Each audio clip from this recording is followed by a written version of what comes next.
తాకట్లో ఉన్న మీ బంగారాన్ని విడిపించి ఆ రోజు ఆన్లైన్ రేటుకి కొంటాం. Sharma gold company.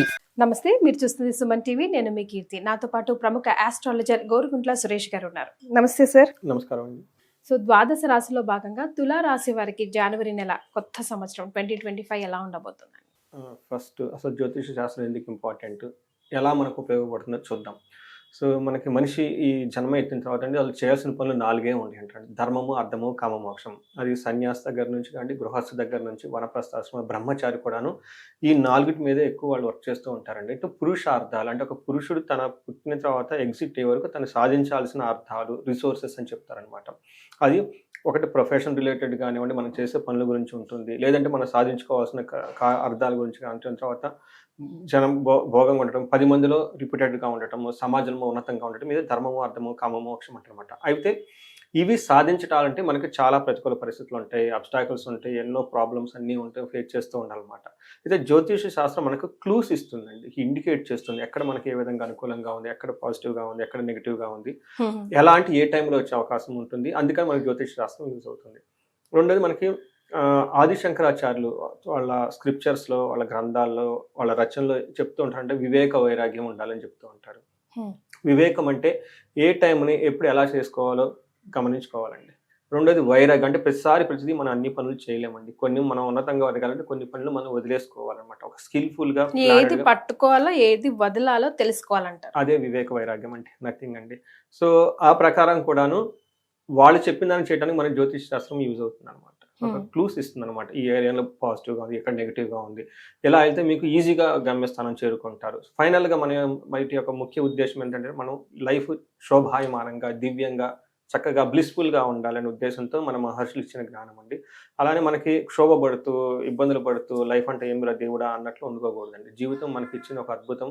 ఈ ఈ ఈ జన్మని మనం సార్థకం చేసుకొని హ్యాపీగా ఉండటమే ఒక పరమార్థం. ఒకటి మహర్షులు ఈ జ్ఞానాన్ని మనకి ఇచ్చారు. సో మనం జనవరి మంత్ 2025 కనుక చూసుకుంటే మనం ఇయర్ బిగినింగ్లో నాకు ఒక చిన్న డౌట్ వచ్చింది. మీకు సిల్లీగా అనిపించిన నా డౌట్ క్లియర్ చేయండి సురేష్ గారు.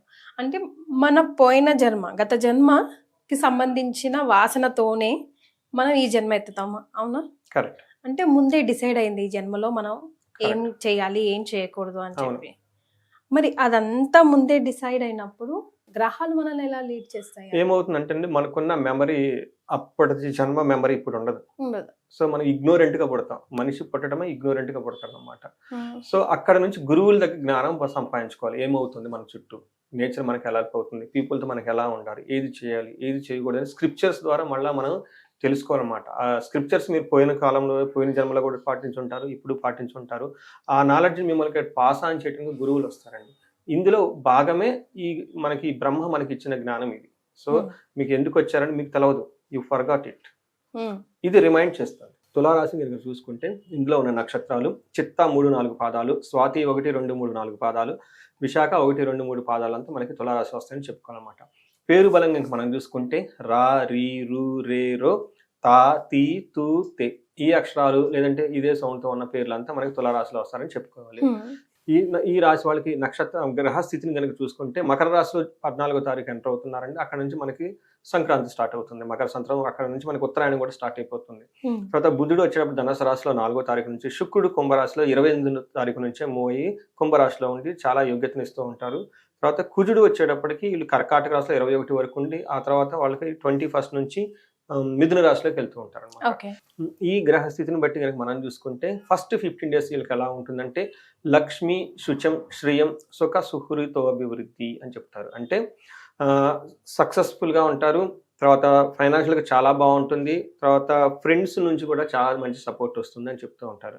అయితే 15th తర్వాత వీళ్ళకి ఎలా ఉంటుందంటే మానహాని, శుచం, రాతి భయం, పుత్రలబ్ధం.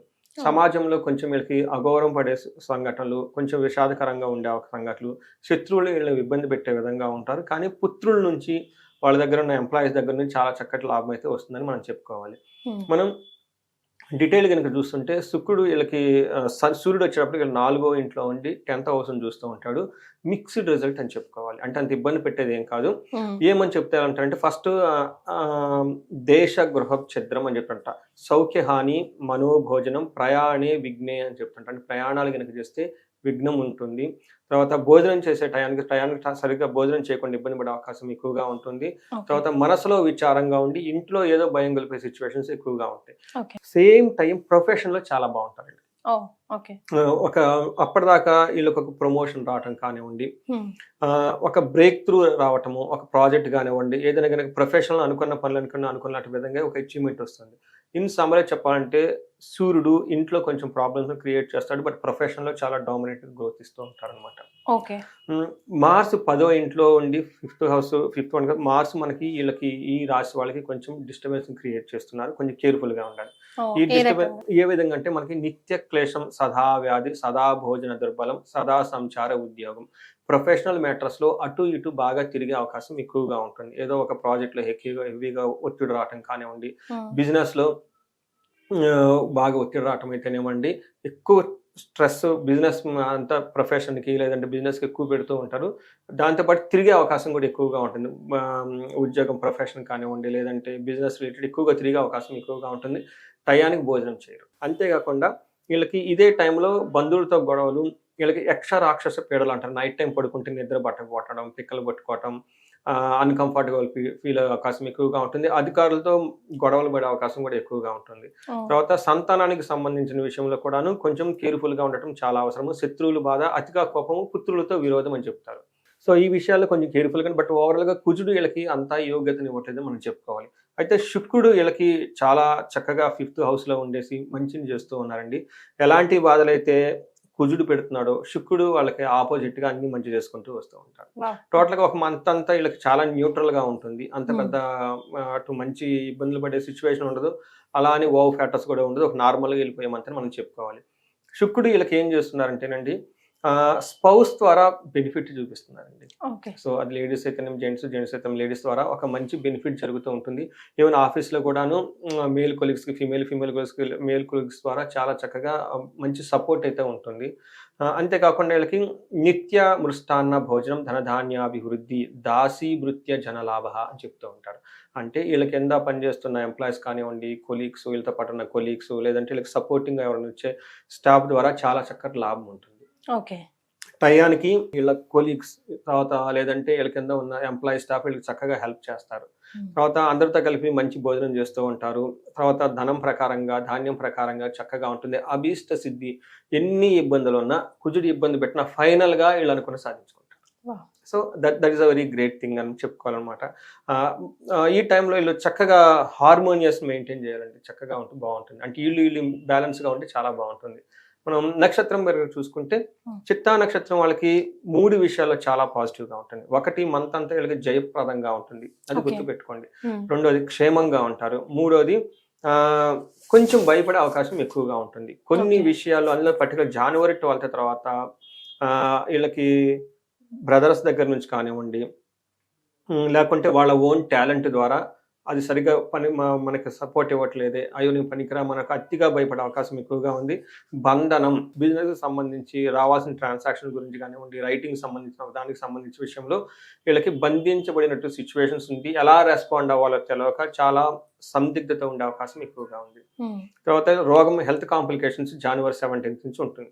స్వాతి నక్షత్రం వాళ్ళకి వీళ్ళకి 3 విషయాల్లో చాలా పాజిటివ్‌గా ఉంది. 2 విషయాల్లో ట్రబుల్సమ్‌గా ఉంది. పాజిటివ్ ఎక్కడుందంటే ఫైనల్‌గా విజయాన్ని సాధిస్తారు. హ్మ్. తర్వాత ధనలాభం బాగుంటుంది. ఎక్కడ బాగుండదంటే వీళ్ళకి అతిగా భయపడే అవకాశం ఎక్కువగా ఉంటుంది. అది ఒకటి through spouse are ladies are gents ద్వారా ఆపోజిట్ సెక్స్ ద్వారా. తర్వాత వీళ్ళకి బంధించబడి ఉండే సిట్యుయేషన్స్ ఎక్కువగా ఉంటాయి. అయితే జనవరి 13 వరకు ధన ప్రవాహం వీళ్ళకి చాలా బాగుంది. ఈ హ్మ్. టైంలో రావాల్సిన డబ్బులైతే వచ్చేస్తాయి. విశాఖ నక్షత్రం వాళ్ళు గనుక చూసుకుంటే వీళ్ళకి ఐశ్వర్యవంతంగా ఉంటుంది, జయప్రదంగా ఉంటుంది, ధనలాభం ఉంటుంది. 2 విషయాల్లో కేర్‌ఫుల్‌గా ఉండాలి. ఒకటి అతిగా భయపడే అవకాశం ఎక్కువగా ఉంటుంది. బంధించబడినటువంటి సిట్యుయేషన్స్ కూడా ఎక్కువగా ఉంటుంది. ఇది కూడా జనవరి 22 నుంచి మంత్ ఎండ్ వరకు. ఏదో ఒక సిట్యుయేషన్‌లో వీళ్ళు ఇబ్బందిలో ఉంటారు. ఎలా ఎళ్తే బాగుంటుంది? తీసుకుందాం, చేద్దాం, వద్దా? అన్న ఒక ఒక కన్‌ఫ్యూజన్ స్టేట్ కూడా ఉండే అవకాశం ఎక్కువగా ఉంది. ఈ టైంలో వీళ్ళు వాళ్ళపై ఉన్న సీనియర్స్ గాని, ఎక్స్‌పర్ట్స్ గాని గనక కనెక్ట్ అవుతే వాళ్ళు డైరెక్షన్ ఇస్తారు. తద్వారా వీళ్ళకి తర్వాత ఆ పాత్‌లో ఎళ్తే చాలా బావుంటుందండి. అతి భయము అని అంటున్నారు గదా! అంటే టెన్షన్స్ అని అనుకోవచ్చా ఒక రకంగా? యాహ్! టెన్షన్స్ వచ్చేది దేనికంటే వాళ్ళు 2 రీజన్‌లు ఉన్నాయండి విశాఖ నక్షత్రం వాళ్ళకి. శని యొక్క ప్రభావంతో అనుకున్న పని కాకుండా టయానికి డిలే అవ్వటంతో ఒక భయమొస్తుంది. రెండోది కుజుడు ఉండటం వల్ల మోస్ట్లీ హెల్త్ కాంప్లికేషన్స్ వచ్చి దానివల్ల కూడా వచ్చే అవకాశం ఎక్కువగా ఉంది. అదే టైంకి సూర్యుడు ఉండటం వల్ల బాస్ రిలేటెడ్ ప్రెషర్స్ కూడా వచ్చే అవకాశం ఎక్కువగా ఉంది. అంటే వాళ్ళు ఏదో సడన్గా చెప్పేస్తారు, దాన్ని ఎలా అలా మీకు అర్థం కాదు దీనికి సంబంధించి. బట్ ఈ మూడింటికి సంబంధించి అనుకున్న పని లేట్ కావటం, లేదంటే మీకు హెల్త్ కాంప్లికేషన్స్ రావటం, లేదంటే బాస్ ద్వారా ఏదైనా వచ్చే ప్రాబ్లమ్స్ వచ్చే అవకాశం ఎక్కువగా ఉంది. మరి బయటపడడానికి రెమెడీస్ సూచిస్తారా సురేష్ గారు? ఫస్ట్ వీళ్ళకి వీళ్ళందరూ కనుక ఓవరాల్ కనుక మనం చూసుకుంటేనండి, వీళ్ళకి కుజుడు ఎక్కువగా బాగా డిస్టర్బెన్స్ చేస్తున్నాడండి. వీళ్ళకి కుజుడికి సంబంధించి ఈవెన్ పర్టికులర్ విశాఖ నక్షత్రం వాళ్ళకి 1 కేజీ బాబు మంగళవారం రోజున కందులు కనుక దానం చేయగలిగితే చాలా బాగుంటుంది. తర్వాత కుజుడికి అధిష్టానది అయితే సుబ్రహ్మణ్యేశ్వర స్వామి. కందులు ఎవరికి? గుళ్ళోనా లేకపోతే గుడిలో ఇచ్చినా బయట ఎవరికి ఇచ్చినా చాలా మంచిదండి. ఇంకా మనకి గోవుకి ఆవులు పెంచుతుంటారు కదండి, వాళ్ళకి ఇచ్చిన ఫార్మర్స్ కి ఇచ్చినా కానీ వాళ్ళు తినిపిమంటే తినిపిస్తారండి. మంగళవారం రోజున వాళ్ళకి ఇచ్చేసి, ఆవులు పెంచుతుంటారు కదండి వాళ్ళకి ఇచ్చేసి వాళ్ళ ఆవులకు పెట్టినా కానీ చాలా బాగుంటుంది. లేదంటే వర్స్ట్ కేసు మనకి కందిపప్పు అయితే ఎవరికి ఇచ్చినా కానీ తీసుకుంటారు, దొరకవు కాబట్టి ఇది ఇస్తే చాలా బాగుంటుందండి. తర్వాత సుబ్రహ్మణ్యేశ్వర స్వామి గుడికి వెళ్ళి అక్కడ దండం పెట్టుకున్నా కానీ మురుగన్కి ఆటంకాలు లేకుండా చేయమన్నా కానీ సరిపోతుంది. ఇంకా వీళ్ళకి శని ప్రభావం కూడా ఉండటంతో ఈ మంత్లో ఏదైనా ఒక శనివారం వెళ్ళేసి ఆంజనేయ స్వామికి ఆకుపూజ చేయించిన కార్యసిద్ధి హనుమాన మంత్రం అని ఉంటుంది, గూగుల్లో దొరుకుతుందండి, చిన్న శ్లోకం. దీన్ని రిపీటెడ్గా చేసుకున్నా కానీ ఆ పర్టికులర్ టైంలో వీళ్ళకి ఆ సందిగ్ధత నుంచి బయటపడి చక్కగా ఉంటారని చెప్పుకోవాలి. మనకి ఇంపార్టెంట్ డెసిషన్ తీసుకునేటప్పుడు జనవరి 13 నుంచి 22 మధ్యలో ఈ టైం చాలా సెన్సిటివ్ టైం, రాంగ్ డెసిషన్ తీసుకునే అవకాశం ఎక్కువగా ఉంది. అందుకని చాలా కేర్ఫుల్గా 1-2 సార్లు వేరే వాళ్ళ సందిగ్ధత కూడా ఉంది, వేరే వాళ్ళని కన్సల్ట్ అయ్యి వాళ్ళ ఒపీనియన్ అంటే సబ్జెక్ట్ మ్యాటర్స్ ఎక్స్పర్ట్స్ కానీ తర్వాత సీనియర్స్ని వాళ్ళని కన్సల్ట్ అయ్యి మీ క్వారీ వాళ్ళకి చెప్పుకొని 1-2 సార్లు రివ్యూ చేసుకొని ముందుకెళ్తే ప్రాపర్ డెసిషన్ తీసుకునే ఛాన్సెస్ ఎక్కువగా ఉంటుంది. బట్ ఓవరాల్గా మనం చూసుకున్నాం అనుకునే వాళ్ళకి ఈ మంత్రం జయప్రదంగా ఉంటుంది, అది బాగా చూపిస్తుంది. అలానే బంధించబడినట్టు 2 విధాలా చూపిస్తుంది. ఈ బంధనానికి సంబంధించి ఆంజనేయ స్వామికి సంబంధించిన మంత్రం చేసుకుంటా మన్యు సూక్త పారాయణం, మన్యు హోమం చేయించుకుంటే చాలా బాగుంటుంది. అంతా విజయప్రదంగా ఉంది కాబట్టి చాలా సక్సెస్ఫుల్గా ఉంటుంది. ఎవరికైనా కనుక స్టిల్ ఇంకా ప్రాబ్లమ్స్ ఫేస్ చేస్తుంటే లక్ష్మీ గణపతి పూజ చేయించుకున్నా, లేదంటే లక్ష్మీ గణపతికి సంబంధించిన ఒక మూల మంత్రంతో ఒక హోమం చేయించుకున్నా చాలా చక్కగా బాగుంటుంది. Right, thank you so much అండి. థ్యాంక్ యూ అండి.